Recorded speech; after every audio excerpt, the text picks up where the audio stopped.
So இந்த வீடியோவில் நம்ம types of merge and acquisition பற்றி தான் பார்க்க போகிறோம். ஸோ இது பார்ட் 2 வீடியோ. நான் பார்ட் 1ல mergerனா என்ன, demergerனா என்ன, M&A அதாவது merge and acquisition சொல்லிட்டு கம்ப்ளீட் எக்ஸ்பிளைன் பண்ணியிருக்கேன். ஸோ இந்த வீடியோவில் அதில் எத்தனை வகைகள் இருக்கு அப்படின்னு சொல்ல போறேன். ஒருவேளை நீங்க பார்ட் 1 பார்க்கல ப்ரோ, நான் ஸ்ட்ரைட்டா பார்ட் 2 வந்துட்டேன் அப்படின்னா நான் ரொம்ப சிம்பிளா சொல்றேன். merge and acquisitionன்றது ஒரு ரெண்டு கம்பெனிக்குள்ள நடக்கும். ஃபார் எக்ஸாம்பிள் கம்பெனி ஏ வந்துட்டு இப்போ கம்பெனி பி கூட சேர போறான்னு வச்சுக்கோங்களேன்.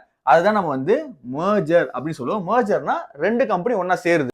ஒருவேளை கம்பெனி ஏ வந்து கம்பெனி பி வாங்குதுன்னு வச்சுக்கோங்களேன், அதுதான் நம்ம வந்து அக்யூசிஷன் அப்படின்னு சொல்லுவோம். அதாவது இந்த கம்பெனி டோட்டலா அவங்க வாங்கிட்டாங்க அப்படின்னு அர்த்தம். ஸோ நெக்ஸ்ட் டைம் நான் வந்து வீடியோவில் அக்யூர்ட் அப்படின்னு சொன்ன அப்படின்னா கம்பெனி வாங்கிட்டாங்கன்னு அர்த்தம். ஒருவேளை நான் வந்து merge அப்படின்னு சொன்ன அப்படின்னா கம்பெனி சேர்க்கிறாங்க அப்படின்னு அர்த்தம். இது வந்து ஒரு சிம்பிளான லாஜிக் தான். நீங்க பார்ட் 1 பார்க்க டைம் இல்லை, இது ஒரு ஞாபகத்தில் வச்சுக்கோங்க, சரிங்களா? அதே மாதிரி ஒரு கம்பெனி இன்னொரு கம்பெனி வாங்குதுல, ஸோ வாங்குற கம்பெனியை நம்ம வந்து அக்யூர்டு கம்பெனி அப்படின்னு சொல்லுவோம். நெக்ஸ்ட் ஒரு கம்பெனி வாங்கப்பட்டது இல்ல, அது வந்து டார்கெட் கம்பெனி அப்படின்னு சொல்லுவோம். இப்போ ஃபார் எக்ஸாம்பிள் கம்பெனி ஏ வந்து கம்பெனி பி வாங்குதுன்னா இப்போ ஓனர் யாரு, கம்பெனி ஏ. ஸோ இவங்க தான் அக்யூர்டு கம்பெனி. இப்போ கம்பெனி பி அவங்க வாங்கிட்டாங்க, இது வந்து வாங்கப்பட்ட கம்பெனி. ஸோ அது வந்து நம்ம டார்கெட் கம்பெனி அப்படி சொல்லுவோம். ஸோ இதுதான் வந்துட்டு M&A அதாவது merge and acquisitionக்கான விளக்கம். ஸோ இதுதான் வந்துட்டு merge and acquisitionக்கான ஒரு ஷார்ட்டான விளக்கம். இதுல ஒரு 5 டைப்ஸ் இருக்கு. அதுதான் ஹரிசாண்டல், வெர்டிக்கல், அப்புறம் வந்து காங்க்ளமேட்டிவ், அப்புறம் வந்து மார்க்கெட் எக்ஸ்டென்ஷன், அப்புறம் வந்துட்டு ப்ராடக்ட் எக்ஸ்டென்ஷன் சொல்லுவாங்க. ஸோ இந்த மாதிரி 5 டைப்ஸ் தான் இந்த வீடியோவில் பார்க்க போறோம். ஓகே, ஸோ இந்த வீடியோ ஆரம்பிக்கிறதுக்கு முன்னாடி சில விஷயங்களை வந்து கிளாரிஃபை பண்ண ஆசைப்படுறேன். நம்பர் 1, இந்த வீடியோ கம்ப்ளீட் ஒரு எஜுகேஷன் பர்பஸாக இருக்கும். இந்த வீடியோ நீங்க பார்த்துட்டு ஒருவேளை நீங்க ஒரு கம்பெனி வாங்கினாலும் சரி, இல்லை வித்தாலும் சரி, இல்லை ஷேர் மார்க்கெட்ல ஏதாவது ரிஸ்க் எடுத்தாலும் சரி, அது தனிப்பட்டு உங்க விருப்பத்தில் தான் இருக்கும். ஏன்னா நீங்க கஷ்டப்பட்டு பணம் சம்பாதிக்கிறீங்கல்ல, அதுக்கு நீங்க தான் உத்தரவாதமா இருக்கணும். ரெண்டாவது, யூடியூப்ல வீடியோ போட்டு பணம் சம்பாதிக்கிற எத்தனையோ பேர் மாதிரி நானும் ஒருத்தன் தான். ஸோ இதே மைண்ட் செட்டோட இதே மோட்டிவோட வாங்க இந்த வீடியோக்குள்ள போகலாம். M&Aல இருக்க ஃபர்ஸ்ட் டைப் பார்த்துடலாம். ஃபர்ஸ்ட் டைப் பாத்தீங்க அப்படின்னா ஹரிசாண்டல் M&A. இதோட பர்பஸ் என்னன்னா, இப்போ ரெண்டு கம்பெனியும் ஒரே ஸ்ட்ரீம்ல தான் வந்து ஆக்ட் ஆகிட்டு இருக்கும். இப்போ ஃபார் அன் எக்ஸாம்பிள் இது வந்து ஃபோர்ட்னு எடுத்துக்கோங்க. ஃபோர்ட் என்னது, ஒரு கார் தயாரிக்கிற கம்பெனி, ஓகேங்களா? ஸோ இன்னொரு கம்பெனி எடுத்துக்கலாம். இந்த கம்பெனி வந்து ஜெனரல் மோட்டார்ஸ், இவங்களும் வந்து கார் தயாரிக்கிற கம்பெனி தான்.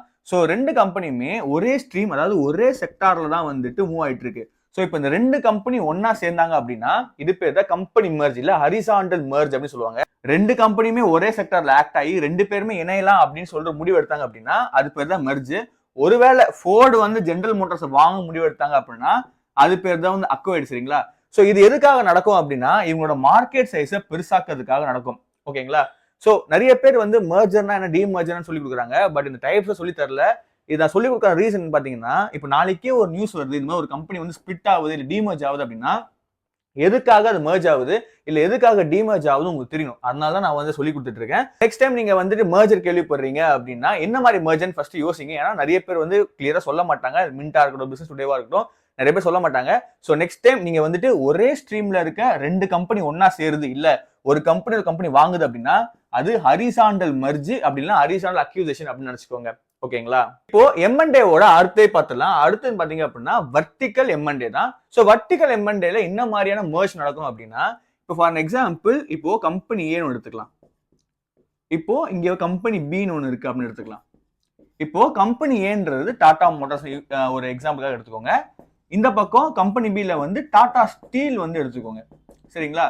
ஸோ இப்போ பார்க்கும் போதே தெரியுது இது ரெண்டுமே வேற வேற செக்டார்ல வந்து ஆக்ட் ஆயிட்டு இருக்கு. ஸோ இதோட பாத்தீங்க அப்படின்னா இது ஒரு ஆட்டோமொபைல் செக்டர். அதாவது இவங்களோட பிரதான தொழில் என்ன, கார் தயாரிக்கிறது. ஸோ இவங்களோட தொழில் என்ன, டாடா ஸ்டீல் தொழில் என்ன, ஸ்டீல் தயாரிக்கிறது. ஸோ இவங்க வந்து ஒரு மேனுஃபேக்சரிங், ஸ்டீல் மேனுஃபேக்சரிங் செக்டார், இவங்க வந்து ஒரு ஆட்டோமொபைல் செக்டார். ஸோ இப்போ இவங்க ரெண்டு பேரும் கம்பைன் ஆறான்னு வச்சுக்கோங்களேன். இதுதான் நம்ம வந்து வர்டிக்கல் அக்யூசிஷன் இல்லை வர்டிக்கல் M&A அப்படின்னு சொல்லுவோம்.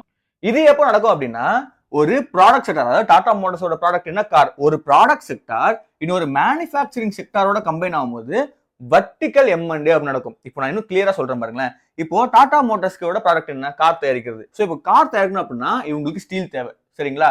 ஸோ இப்போ என்ன பண்றாங்கன்னா டாடா மோட்டார்ஸ் இந்த கம்பெனி வாங்கவோ இல்ல merge பண்ணவோ ட்ரை பண்ணுவாங்க.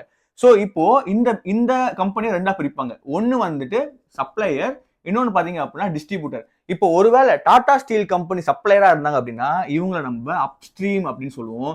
இதுவே வந்து டாடா ஸ்டீல் டிஸ்ட்ரிபியூட்டரா இருந்தாங்க அப்படின்னா இதை வந்து நம்ம டவுன் ஸ்ட்ரீம் அப்படின்னு சொல்லுவோம். சப்ளையர்னா அவங்க தான் மேனுஃபேக்சரிங்கே பண்றாங்க, டிஸ்ட்ரிபியூட்டர்னா வாங்கி விற்கிறாங்க, அவ்வளவுதான். ரொம்ப சிம்பிள், சரிங்களா?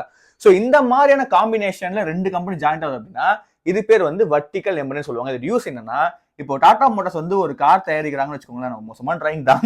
ஒரு கார் தயாரிக்கிறாங்கன்னு வச்சுக்கோங்களேன், இதுக்கு தேவையான ஸ்டீலை இவங்க கிட்ட வாங்கிப்பாங்க.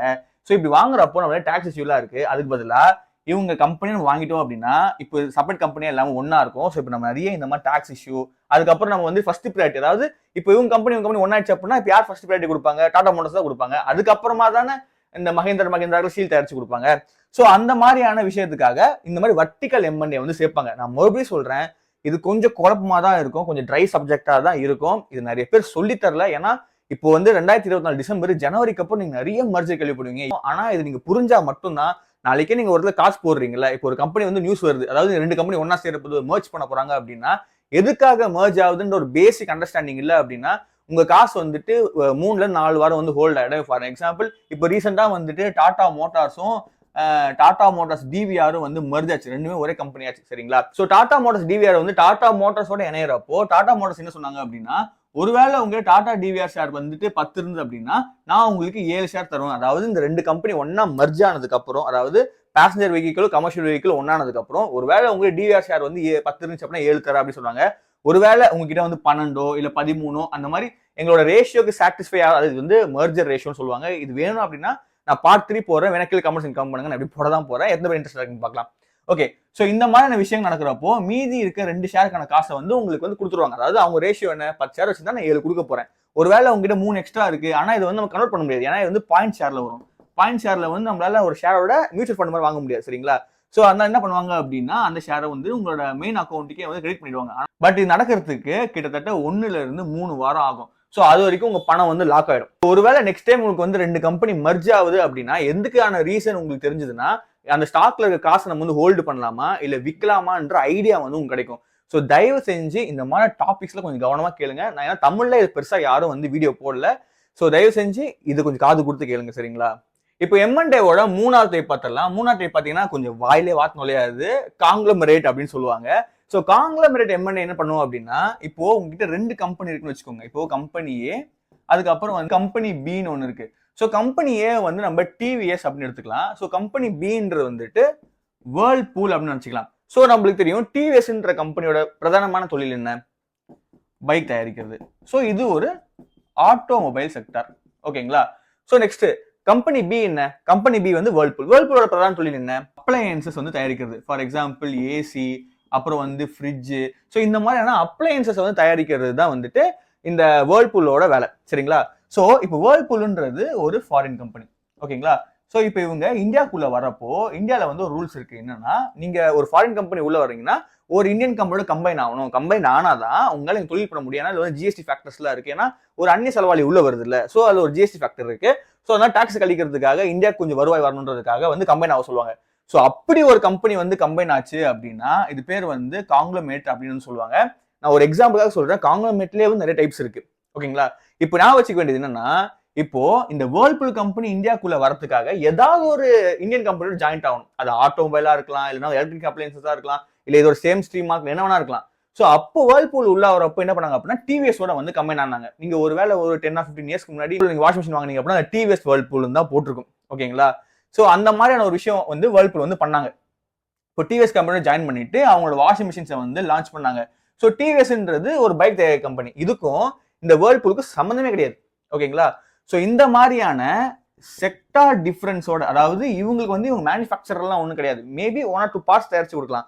ஆனா வந்து கம்ப்ளீட் சப்ளையரோ, அதாவது அப்ஸ்ட்ரீமோ டவுன் ஸ்ட்ரீமோ கிடையாது. போன எக்ஸாம்பிள்ல பார்த்த மாதிரி இந்த மாதிரி செப்பரேட் செக்டார் வந்து ஒன்னா சேருது. அப்படி செப்பரேட் செக்டாருக்கு 2 கம்பெனி ஒன்னா சேருது அப்படின்னா இதான் வந்து நம்ம காங்கிளமேட் M&A அப்படின்னு சொல்லுவோம். காங்கிளமேட்னா என்னன்னா 2 செப்பரேட் செக்டார் உள்ள வருது அப்படின்னு தெரிஞ்சுக்கோங்க.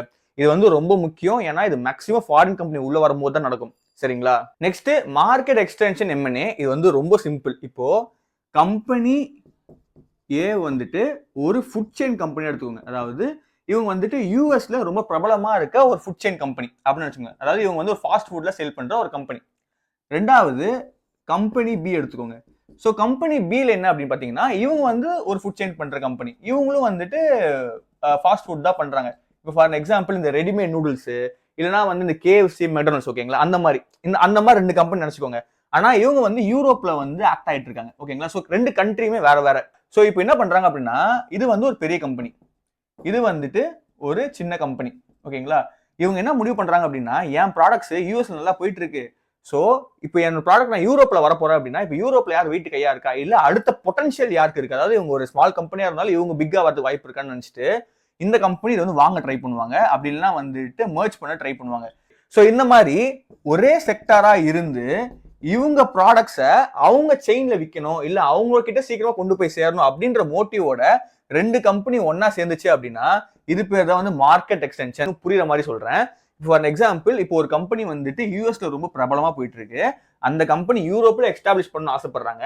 அப்ப அங்க இருக்க வேர்க்கனே ஒரு பெஸ்ட் பிளேயர் யாருன்னு பார்த்துட்டு அவங்களோட கம்பைன் ஆகுறாங்க, அதாவது மர்ஜ் ஆகுறாங்களோ இல்ல அவங்க வாங்கி இவங்க ப்ராடக்ட்ஸ்ல அந்த செயின்ல அந்த நெட்வொர்க்ல விற்கிறது தான் நம்ம வந்து மார்க்கெட் எக்ஸ்டென்ஷன் அப்படி சொல்லுவோம். ஸோ நீங்க ஒரு எக்ஸ்டென்ஷனா பாக்குறப்ப, அதாவது ஒரு எம்என்டேவா பாக்குறப்போ கொஞ்சம் டிஃபிகல்ட்டா தான் இருக்கும். பட் ஒரு தடவை பாஸ் பண்ணி பாருங்க, ஓட்டி பாருங்க, பக்காவா புரிஞ்சிடும். சரிங்களா?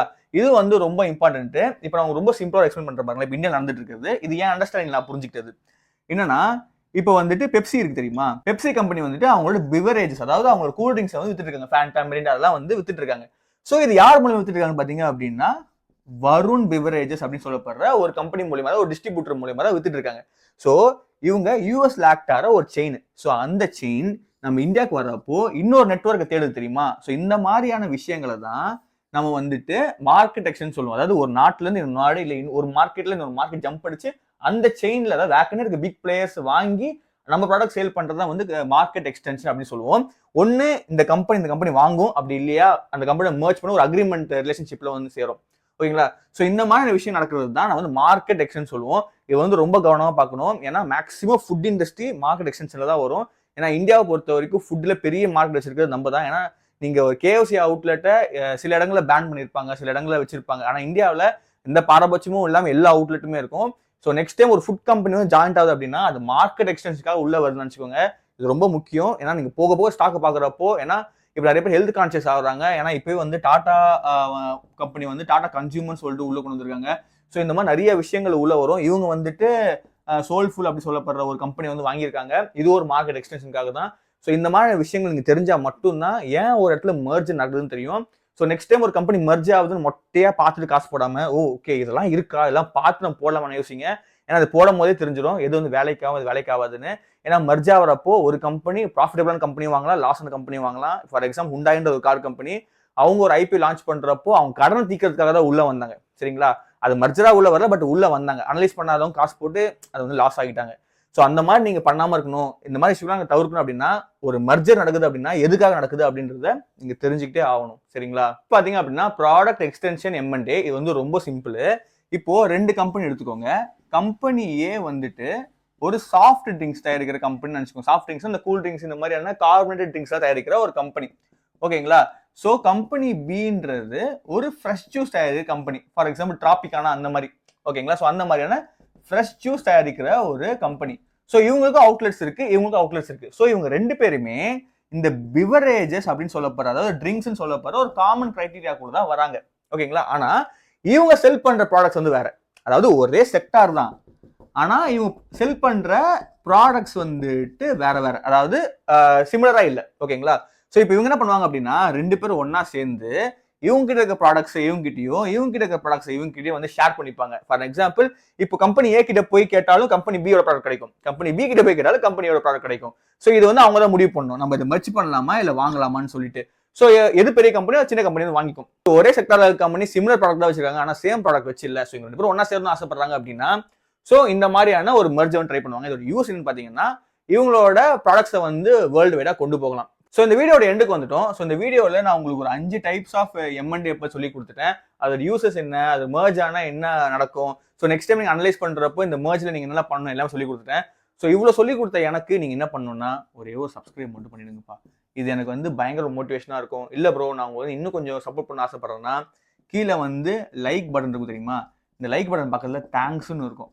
ஸோ நீங்க அதை கிளிக் பண்ணீங்க அப்படின்னா 40 ரூபாயிலிருந்து 100 ரூபாய்க்குள்ள நீங்க எவ்வளவு வேணா டொனேட் பண்ணிக்கலாம். ஏன்னா நான் ஃபுல் டைம் யூடியூபர். ஸோ என்னோட ஃபேமிலியை நான் வந்து பார்க்கணும். ஒருவேளை நீங்கள் சப்போர்ட் பண்ண ஆசைப்பட்டீங்க அப்படின்னா இந்த மாதிரி நீங்கள் பண்ண எனக்கு கொஞ்சம் யூஸ்ஃபுல்லாக இருக்கும். ஸோ நெக்ஸ்ட் பார்ட் 3ல வந்துட்டு நான் உங்களுக்கு மர்ஜிங் ரேஷியோ அதுக்கப்புறம் வந்து டிமர்ஜிங் ரேஷியோ சொல்லி கொடுத்துறேன். அதாவது இப்போ ரெண்டு கம்பெனி வந்து ஒன்னா சேருது அப்படின்னா இந்த ஸ்டாக்ஸ் பிரிக்கிறாங்கல்ல, அதாவது உங்கள்கிட்ட 10 இருந்தால் நான் உங்களுக்கு 7 கொடுப்பேன், டிமர்ஜ் ஆச்சு அப்படின்னா உங்கள்கிட்ட 10 இருந்தால் நான் வந்து 1 தருவேன். ஸோ அந்த மாதிரி சொல்றாங்கல்ல. ஸோ அந்த மர்ஜ் அண்ட் டிமர்ஜ் ரேஷியோ சொல்லி தரேன்.